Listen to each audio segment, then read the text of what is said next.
Okay po mga dudes, ngayon po ay magluluto tayo ng isa na naman simpleng lutuin, ang tinatawag na pansit bato.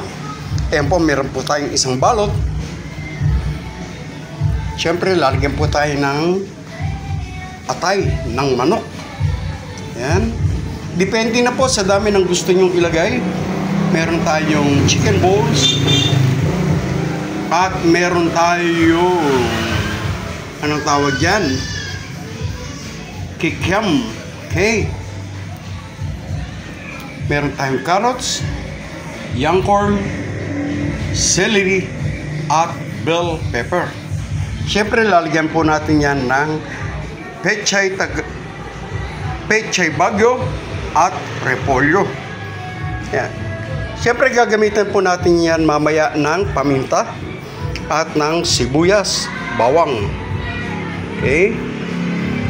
Okay po mga dudes, yan, mainit na po yung ating salangan. Yan. Magigisa na tayo ng sibuyas.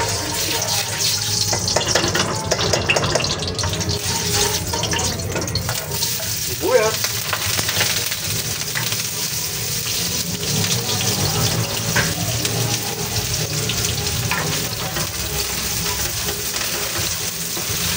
Okay.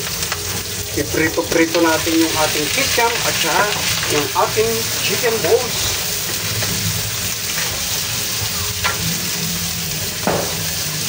Pasensya na po kayo sa ingay na naririnig nyo since mag-New Year na po. Magpuputo ka na mamaya kaya ganyan, maingay na po ang kapaligiran.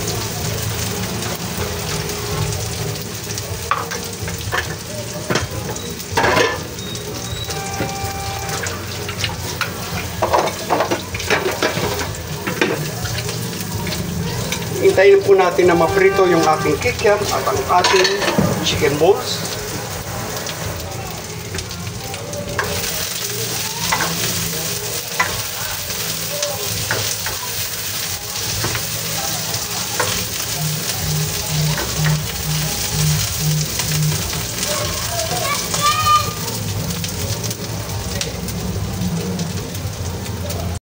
Ayan po, at okay na yan. Ilalagay na po natin yun ang ating chicken liver. Ayan.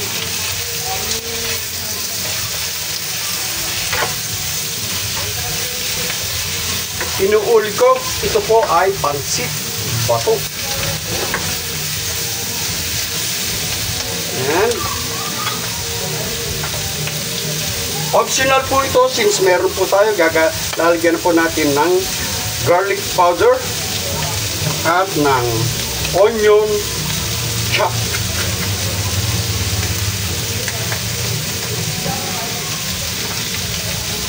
Lalagyan na rin po natin ng paminta.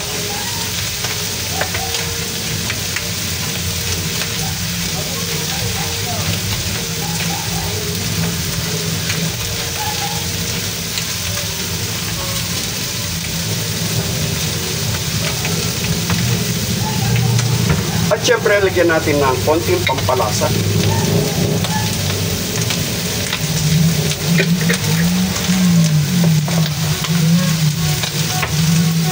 Lagyan po natin ng hoisin sauce. Optional po ito. Kung wala, ay pwede naman po yung ating original o regular na toyo.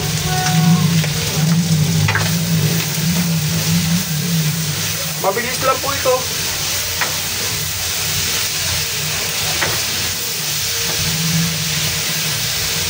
Kaya po natin na maprito.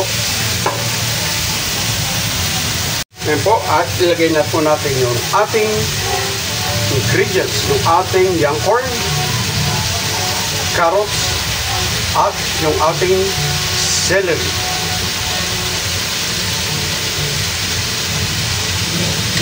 Ayan.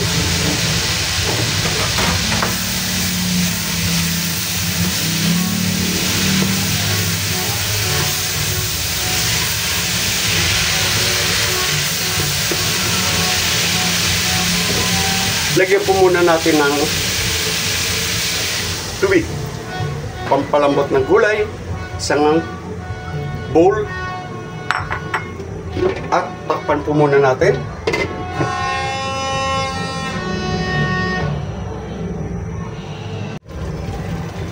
Ayan. Magbubukod po tayo muna ng toppings, pan-toppings para po sa ating mamaya.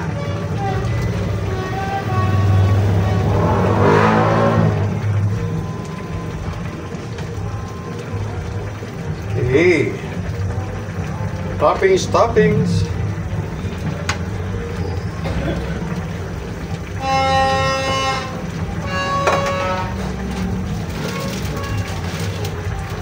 At ilalagay na po natin yung ating pansit bato.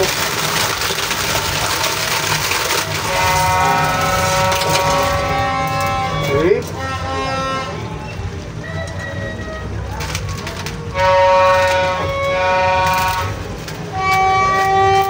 Dahil kailangan po medyo marami-raming tubig, dadagdagan po natin yung ating nakasalang.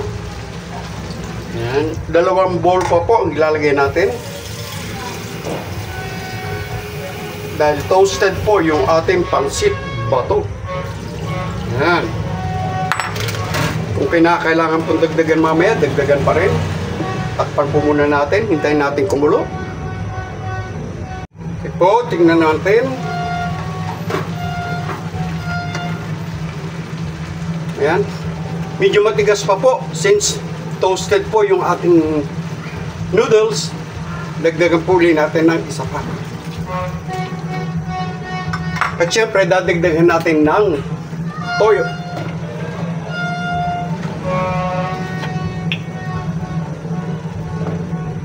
Tansya na lang po mga dudes. Ayan.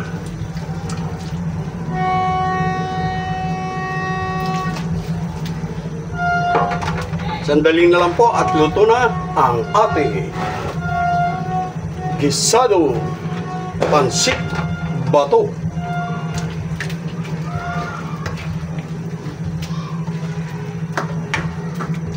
Takpan po ulit natin.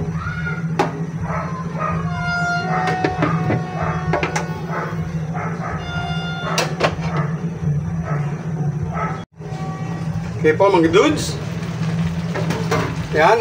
At ilagay na po natin yung ating huling repolyo, pechay bagyo at bell pepper.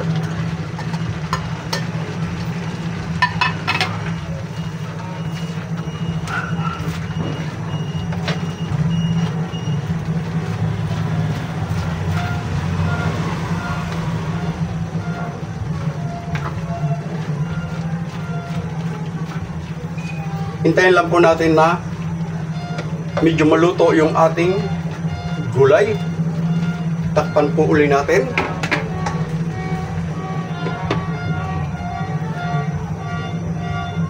Okay po. Ayan. Mga dudes, luto na ang ating toasted pansit bato gisado.